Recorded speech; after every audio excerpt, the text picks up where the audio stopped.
Halo semuanya, selamat datang di sesi bedah materi kita hari ini. Kalau Anda tipe orang yang suka belajar hal-hal krusial secara efisien, wah, Anda ada di tempat yang tepat banget. Hari ini kita bakal membedah tuntas sebuah konsep fundamental dari Universitas Cakrawala, yaitu tentang manajemen sistem informasi. Yuk kita mulai. Pernah kebayang nggak sih, gimana caranya perusahaan-perusahaan raksasa di era modern sekarang ini bisa terus beroperasi 24 jam penuh tanpa kewalahan mengurus data mereka sendiri? Maksud saya, gimana coba caranya mereka memproses jutaan transaksi tiap hari? Mulus, tanpa celah dan real time. Oke, mari kita selami lebih dalam ya. Raksasa teknologi sekelas Amazon atau Google itu beroperasi nggak pakai sihir. Titik terang kesuksesan mereka sebenarnya bersandar pada fondasi sistem informasi yang luar biasa tangguh. Sistem inilah yang bikin mereka mampu menyerap miliaran data mentah setiap detik dan secara konsisten mengubahnya jadi tindakan strategis yang nyata di lapangan. Keren banget kan? Nah, untuk memahami cara kerja pabrik digital ini, peta perjalanan kita hari ini meliputi mengungkap misteri sistem informasi, lalu dari data menjadi kebijaksanaan, lanjut ke mesin penggerak, lalu memastikan kualitas informasi, jenis dan peran sistem, dan terakhir, dampak nyata bagi organisasi. Kita langsung masuk aja ke bagian pertama, mengungkap misteri sistem informasi yang jadi fondasi utama kita. Banyak orang keliru dan mikir kalau sistem informasi itu cuma urusan perangkat lunak atau komputer doang. Padahal sebenarnya intinya itu adalah kombinasi aktif antara teknologi, manusia, dan prosedur operasional. Jadi begini, secanggih apapun teknologinya, kalau nggak ada manusia yang paham proses bisnisnya di balik itu, sistemnya nggak bakal ada gunanya. Oke, bagian kedua, dari data menjadi kebijaksanaan. Di sini kita fokus pada penyaringan bahan bakunya. Nah, yang bikin slide ini sangat menarik adalah kita bisa melihat hierarki informasi ini persis kayak sebuah piramida. Di lapisan paling bawah ada data. Ini cuma fakta mentah, belum ada konteks. Tapi begitu data ini diproses dan dikasih relevansi, dia naik kelas nih menjadi informasi. Terus pas informasi ini digabungkan sama persepsi dan pemahaman manusia, dia bertransformasi jadi pengetahuan. Dan di puncak tertingginya, kita punya kebijaksanaan atau wisdom, yaitu kemampuan mutlak manusia dalam memadukan pengetahuan dan pengalaman untuk membuat keputusan yang mendalam.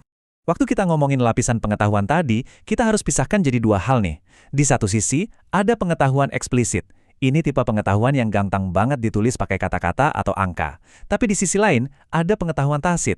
Nah, yang ini lebih ke arah insting, intuisi, atau wawasan personal yang susah banget buat ditransfer cuma lewat komunikasi biasa. Jadi, untuk bisa sampai ke tahap kebijaksanaan, kita butuh banget kolaborasi dari kedua jenis pengetahuan ini. Kita udah paham bahan bakunya, sekarang masuk ke bagian ketiga, mesin penggerak atau komponen utamanya. Terus, apa sih sebenarnya yang menggerakkan sistem ini? Kalau kita bedah, ternyata ada 5 anatomi utama yang membentuk sirkuit yang berputar terus-menerus.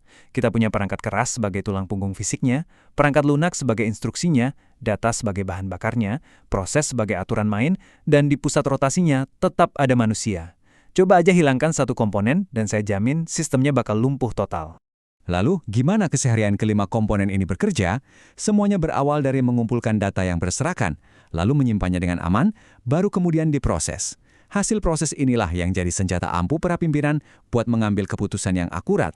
Dalam skala luas, siklus ini tuh sangat krusial buat mendukung inovasi dan menciptakan keunggulan kompetitif di pasar. Tapi yang paling penting di sini adalah kita harus sadar kalau sistem ini tuh seakan-akan hidup. Dia terus berinteraksi sama lingkungan luar dengan cara menarik input dari pemasok atau regulator, memprosesnya, lalu melepaskan output ke pelanggan atau pemegang saham. Semuanya ini saling berkesinambungan lewat alur umpan balik. Lanjut ke bagian keempat, memastikan kualitas sebuah informasi, alias tahap kendali mutunya. Biar informasi itu benar-benar punya nilai emas buat bisnis, sistem tuh punya matriks seleksi yang super ketat. Pertama, informasinya harus accessible atau mudah diakses dalam format yang tepat. Kedua, timely, artinya dia harus sampai tepat di momen kritis, nggak boleh telat.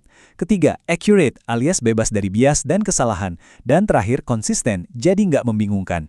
Ingat ya, masukin data sampah ke dalam sistem, itu cuma akan menghasilkan keputusan bisnis yang membawa malapetaka.